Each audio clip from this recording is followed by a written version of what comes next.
రాష్ట్ర ప్రజలందరికీ నమస్కారం. ముందుగా అందరికీ నూతన సంవత్సరం మరియు సంక్రాంతి శుభాకాంక్షలు. ఈ 2025వ సంవత్సరంలో ఈ ప్రెస్ మీట్ని ఒక చిన్న కథతో మొదలు పెడదాం. మనం ఒక పేదవాడు ఎముకలు కొరికే చలిలో వణుకుతూ ఉన్నాడు. అది చూసిన ఒక పెద్ద మనిషి, అలా వణుకుతూ ఎంతసేపు ఉంటావు, ఆగాగాగు, నేను లోపలికి వెళ్ళి నీకు చక్కగా వెచ్చటి రగ్గు తీసుకొచ్చిస్తాను, అది కప్పుకున్నావంటే చాలా బాగుంటుంది ఈ చలిలో నీకు అని చెప్తాడు. చెప్పి ఆ పెద్ద మనిషి పాటికి ఆ పెద్ద మనిషి వెళ్ళిపోతాడు. బయట ఇతను వెయిట్ చేస్తూ ఉంటాడు, ఆ పెద్ద మనిషి ఎప్పుడు వస్తాడు, ఆ రగ్గు ఎప్పుడు తెస్తాడు, నేను ఎప్పుడు కప్పుకోవాలి, నేను ఎప్పుడు నిద్రపోవాలి అని. మాట ఇచ్చిన పెద్ద మనిషి ఇచ్చిన మాట సంగతి మర్చిపోతాడు. మరుసటి రోజు ఉదయం ఆ మనిషికి ఆ మాట గుర్తొచ్చి బయటకు వచ్చి చూస్తే అప్పటికి ఆ పేదవాడు చనిపోయి ఉంటాడు. అతని చేతిలో ఒక ఉత్తరం ఉంటుంది.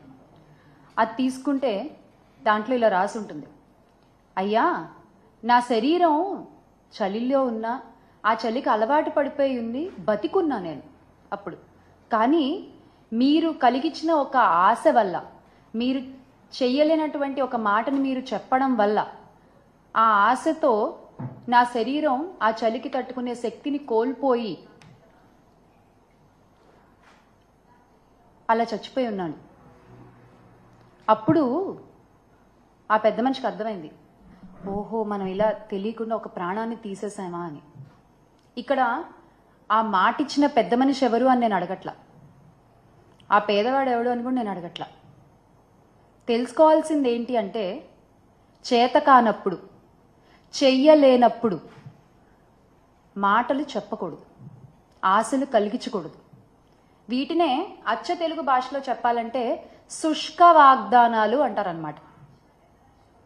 ఇప్పుడు ఈ ప్రస్తావన ఎందుకు తీసుకొస్తున్నాను అంటే, చంద్రబాబు నాయుడు గారు మా అక్క చెల్లెమ్మలని, మా మహిళలని మరోసారి నమ్మించి మోసం చేశారు.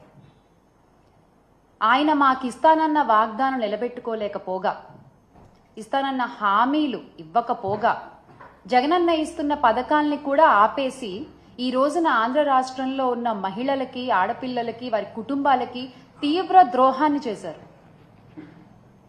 ఎన్నికల సమయాల్లో సూపర్ 6 అంటూ పెద్ద పెద్ద బ్రాండింగ్స్ వేసుకున్నారండి కూటమి ప్రభుత్వం.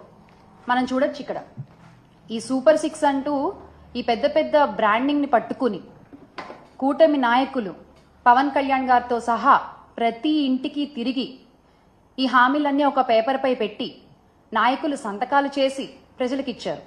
దీన్ని ఒక బాండ్ పేపర్లా భావించండి, మా హామీలకి ఎటువంటి ఢోకా లేదు అని చెప్పారు. అందరూ సంతకాలు చేశారు. కానీ ఈ రోజున అధికారంలోకి వచ్చిన తర్వాత వీటి ఊసే లేదు.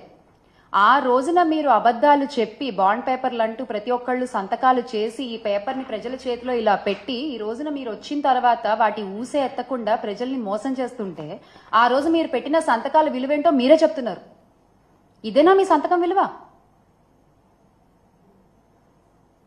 ఈ రోజు ఉదయం జగనన్న కూడా ఇదే విషయమై ఆంధ్ర రాష్ట్ర ప్రజల పక్షాన, అలాగే మహిళల పక్షాన ఎదుర్కొంటున్నటువంటి సమస్యలపై, ఎగ్గొట్టేసిన హామీలపై ట్విట్టర్ వేదికగా చంద్రబాబు నాయుడు గారిని నిలదీయడం జరిగింది.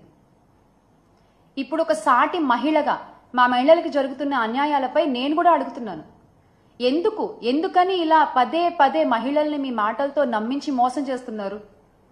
ఇది చీటింగ్ కాదా? ఇది అన్యాయం కాదా? అసలు ఇలా మహిళల్ని మోసం చేస్తున్నందుకు చట్టపరంగా మీ పైన 420 కేసు పెట్టచ్చు. ఎందుకు మీరు ఇచ్చిన వాగ్దానాలపై మీకు అంత చులకన భావం? ఎందుకు మీ మేనిఫెస్టో అంటే మీకు అసలు అంత లెక్క లేదు?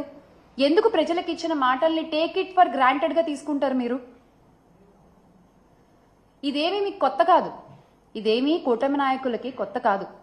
2014లో కూడా ఇలాగే మీరు చూసుకున్నట్లయితే 2014లో కూడా డ్వాక్రా రుణమాఫీ అని మహిళలకి ఆశలు కల్పించి అధికారంలోకి వచ్చిన తర్వాత యథావిధిగా ఎగ్గొట్టేశారు.